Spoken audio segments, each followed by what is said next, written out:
I write these things to you who believe in the name of the Son of God, that you may know that you have eternal life.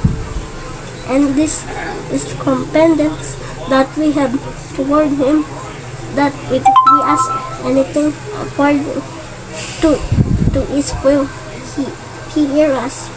And if we know that He hears us in whatever we ask, we know that have the request that we have asked of Him.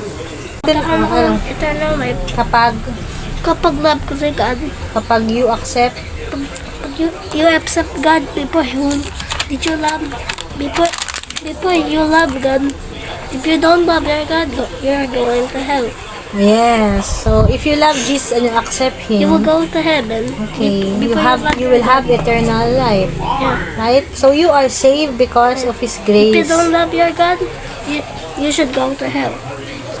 Pero kaya nga, let's pray that all people will know Jesus as We know Jesus hears prayer Lord and as Lord and Savior.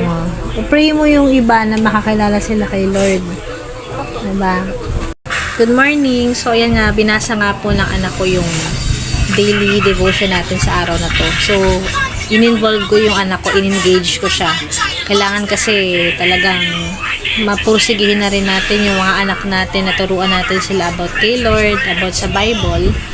Not by our own strength, not by our own wisdom, not by our goodness or anything. Pero dahil sa leading ng Holy Spirit. Kasi kung tayo lang talaga, we will fail. And mga sablay-sablay pa rin tayo as a person. That's why we always need God's grace daily, diba, sa araw-araw. So, nakakatuwang isipin na yung ating kaligtasan is not based on works, performance, but by the grace of God. And sinasabi nga dito na ni John, I write these things to you who believe in the name of the Son of God so that you may know that you have eternal life. So, talaga ang gandang ang gandang pangungusap ng Panginoon na sapat na yung magtiwala ka lang sa Kanya. It's true, yung belief na talagang tunay na belief na talagang ikaw lang naman din yung declare o sabi sa sarili mo kung talagang nagtitiwala ka, talagang tinanggap mo si Christ as Lord and Savior, you will be saved.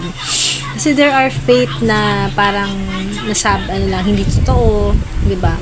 May mga ganong faith. So, kailangan talaga is between you and God. Si God magbibigay sa'yo ng revelation what's really in your heart towards Him.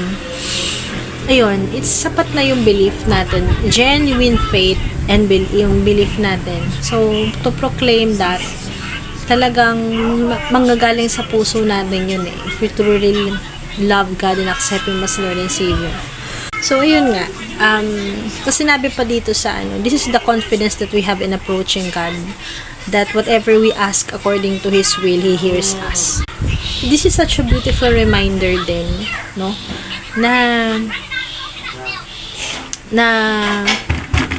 we cannot come to God just to ask Him everything that we want. Pero hindi naman naririnig lahat, pinapakinggan lahat ni Lord, but He grants and answers the prayers that are aligned to His will.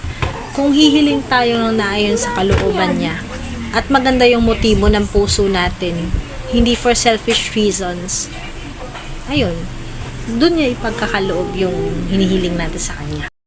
Paano ba natin malalaman na kung tunay ba tayong nagtitiwala sa Panginoon? We will start to live a surrendered life. Kasi kapag nagtiwala ka ng lubos at sinuko mo sa Panginoon, dapat maging less and less yung pag-worry natin. Which is guilty rin ako kasi may mga pagkakataon talaga na we still tend to worry. Napaka-common naman yan eh. Hindi maiwasan, di ba? Kasi we live in a fallen, broken, sinful world. Maraming problema, left and right, di ba? Mga pagsubok, may mga nangyaring kalamidad, ganyan, mga nangyari sa mundo. So, we live in a really corrupt and broken world talaga. Na people are hurting, people are experiencing troubles, ganun. So, pero doon talaga makikita yung pagiging genuine ng faith natin, di ba? pag piniga tayo, di ba? Doon lalabas. Actually, something happened last night. So, nung nag-attend ako ng Christmas party sa church. So, for such a long time, I've been a Christian. And I'll confess this just for, talaga, for the sake of acknowledging din yung weaknesses mo. And para rin mag-heal ka yung inner being mo. Kasi pag in-acknowledge mo, pag lumalakad ka talaga sa Panginoon, everything will be exposed When you're walking in the Lord, you'll be more exposed to His light. So, the light will illuminate you and will reveal all yung mga karumihan mo, di ba? May mga times na kahit matagal ka na Christian, meron ka pa rin mga attitude, may mga responses, may mga habits ka na kailangan na alisin, na hindi mo pa rin alis. So, ayun, yun yung nangyari kagabi. And it taught me a lot, talaga. It's a good thing, blessing din na nangyari yun for me to assess myself. Ni-reveal sa akin ni Lord na this is what I have to change, diba? At sa area na to, hindi pa pala ako okay, diba? Hindi pa pala ako nag-grow, hindi pa pala ako matured sa part na yan. And kailangan ko talagang pairalin yung hindi lagi emotions, diba? So, lahat naman struggling ngayon.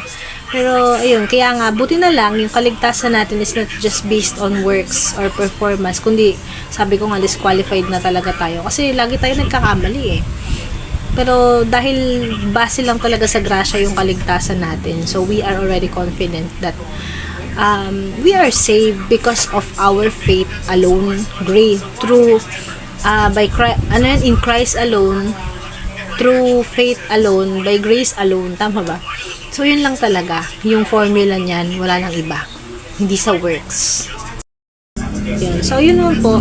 Talagang confession lang ang malaking susi para kang mag-heal. Para rin talaga ma-liberate ka from anything that burdens you. Yun yung pag in-acknowledge mo, and you need someone to have an accountability with. Especially ako yung husband ko, sinasabi ko sa husband ko. Kasi napaka-blessed ko na may husband ako na spiritually mature and malalim din kay Lord. So, rin niya ako, na-encourage niya ako, na-uplift niya ako. Kasi ang husband mo yung spiritual leader. Diba? Importante talaga yung spouse natin is Christian or godly spouse, diba? Kasi kayo dalawa magkakatakan kayo mag-grow sa relationship niyo kay Lord Hindi lang sa marriage niyo. Kasi everything will follow talaga when you're aligned to the Lord. Pag nakasentro siya sa buhay niyo. Lahat ng areas will maayos.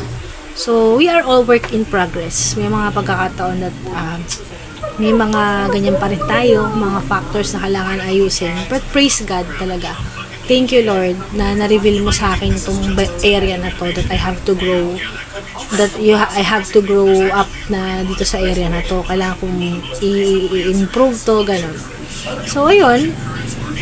We are saved because of our, not talagang yung ating true faith lang talaga by His grace alone din. So, let us be hopeful na if we have done wrong, let's just, get up, confess to God, ask for strength, ask for wisdom, ask for grace to carry on and to improve yourself. Wala namang perfect ganun talaga. Kaya nga, kailangan natin si Lord everyday. Yun lang, patuloy tayo. Let's be joyful talaga. Kasi we are not perfect and God knows that. God understands that. So, huwag natin pahirapan daw yung sarili natin, di ba? Huwag natin i-beat up yung sarili natin. The fact that we have been saved already because of His grace, sapat na dahilan yun para magkaroon tayo ng hope, maging full of hope tayo and maging full of joy, di ba? Sa magulong mundo, we can be joyful, we can still be hopeful because of Jesus. So, yun lang po. I hope that this message has encouraged you and blessed you. Advance Merry Christmas, guys! Ingat po ang lahat. Bye-bye!